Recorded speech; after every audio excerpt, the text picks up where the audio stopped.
All right, we're going to start up with our last section here on this nervous system. Start off by talking about the spinal cord, and then from there, having already covered the central nervous system, we'll be moving into the peripheral nervous system, if I could talk, and we'll get that sorted out as well. All right, so the spinal cord is going to extend then from the brain all the way down through the backbone, through the vertebrae, through the spinal column, whatever you want to call it. Just remember not to get the term spine and spinal cord confused because they are very, very different things.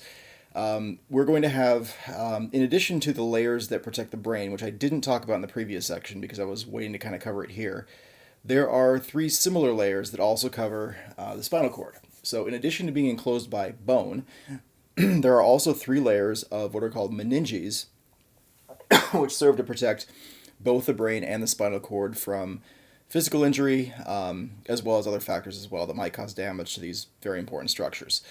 So within the spinal cord, then, we have gray matter. And so the core of the spinal cord, the gray matter, represents, as it says, these are cell bodies of interneurons or association neurons. There are cell bodies of motor neurons as well.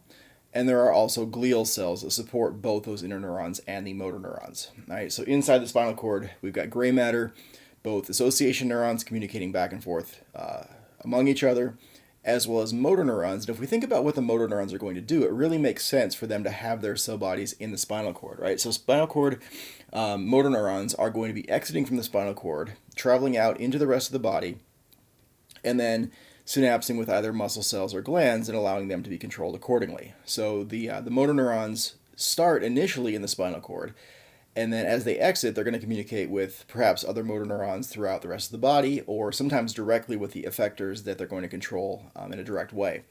The outer part of the spinal cord is the white matter. All right, so whenever we see white matter, we know this is going to be myelinated axons that are in arrangement based on the ventral side versus the dorsal side of the spinal cord. So if we're dealing with the dorsal side of the spinal cord, then we know we have sensory axons that are feeding into the spinal cord and transmitting information either directly to the spinal cord or perhaps up to the brain. If we look at the ventral side of the spinal cord, we know those are going to be motor neurons, and the axons of those motor neurons also are myelinated, that are again exiting the spinal cord and traveling out into the body where they're going to synapse with various effectors like muscle cells and gland cells. Now, we also have additional functionality here in the spinal cord. It is a connection of a sort between the peripheral nervous system and the brain. It is the connection that information travels back and forth between the body and brain to the body, but the spinal cord can also directly serve as a controlling force when it comes to reflexes. All right, so when we see this reflex here, the monosynaptic reflex is a situation where we have just a single synapse, as the name would suggest, and the knee-jerk reflex is a really, really good example of a monosynaptic reflex. So if we look at this image here, we have the stimulus, which is the doctor tapping you on the knee, the patellar tendon with that little hammer that he has or she has. That information then travels through a sensory neuron to the spinal cord.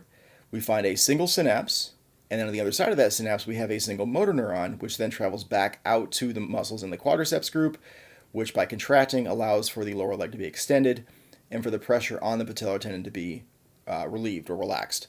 So stimulus occurs, sensory information travels to the spinal cord right away sends information back saying, okay, extend the lower leg by contracting the muscles in the quadriceps. There is a single synapse. There is no interneuron here.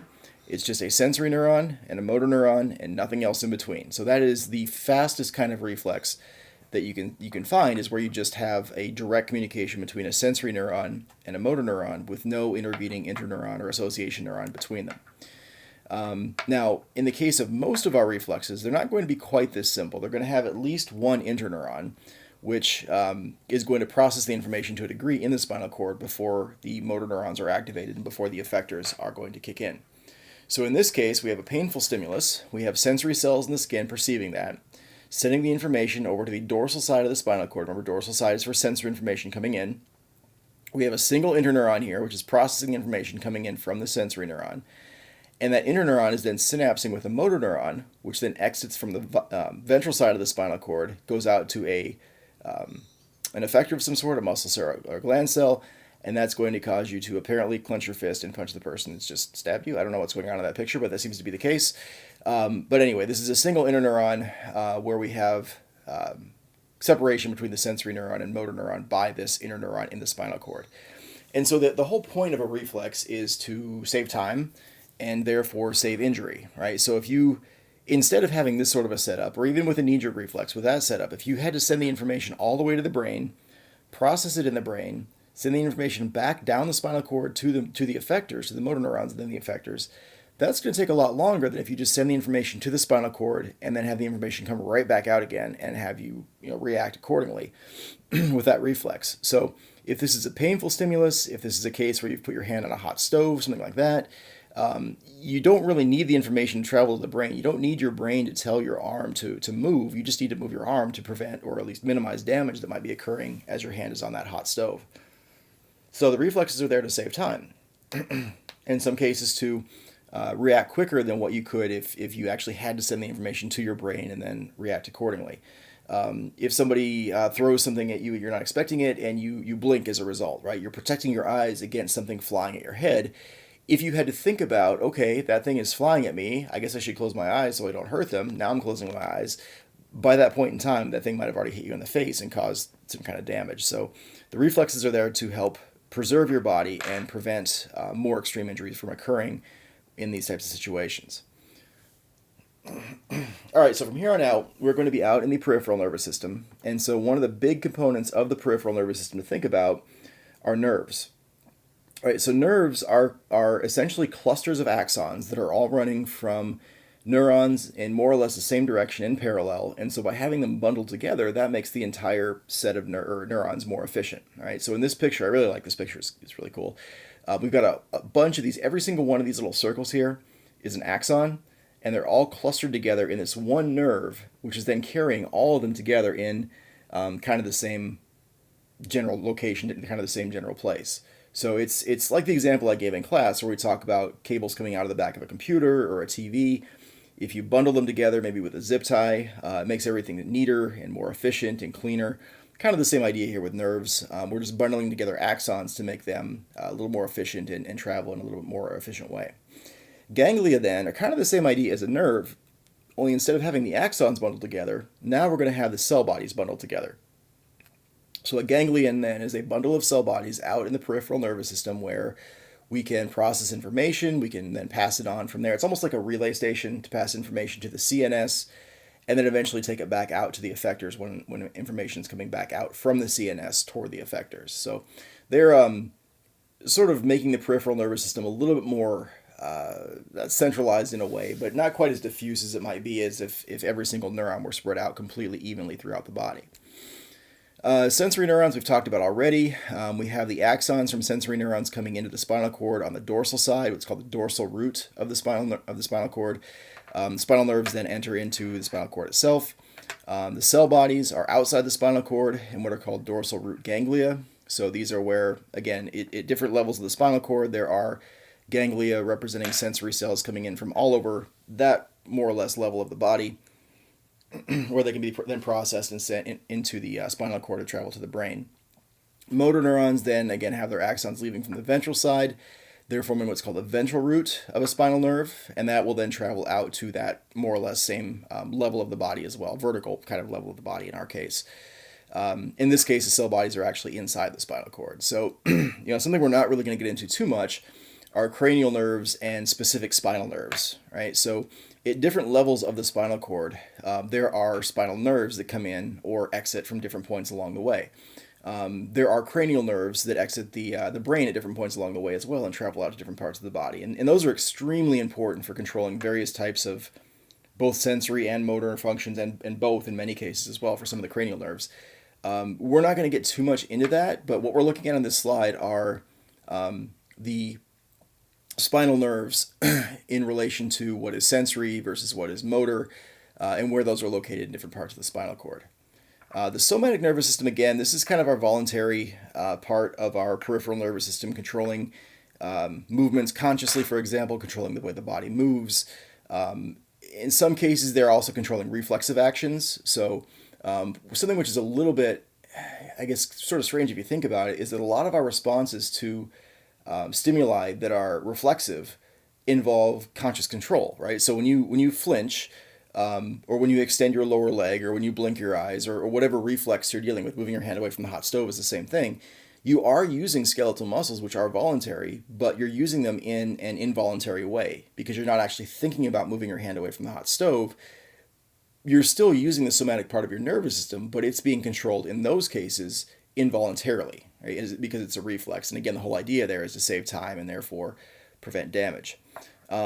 Something else to think about here too is when we think about our antagonistic muscles. So if we think about our biceps brachii and triceps brachii, the muscles in your upper arm, right? Biceps, triceps, the main ones people think about when they think about those terms.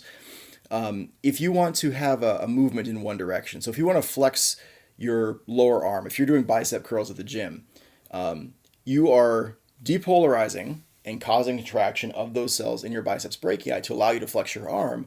But you also need to think about what's happening on the other side of your arm with the triceps group, right? Because if you try to flex your biceps while your triceps is also flexed, you're not going to get much movement because those muscles are working against each other isometrically and they're both contracting even though no movement is being produced. So when you're moving one pair of antagonistic muscles, you need to be hyperpolarizing and inhibiting the antagonistic group of muscles.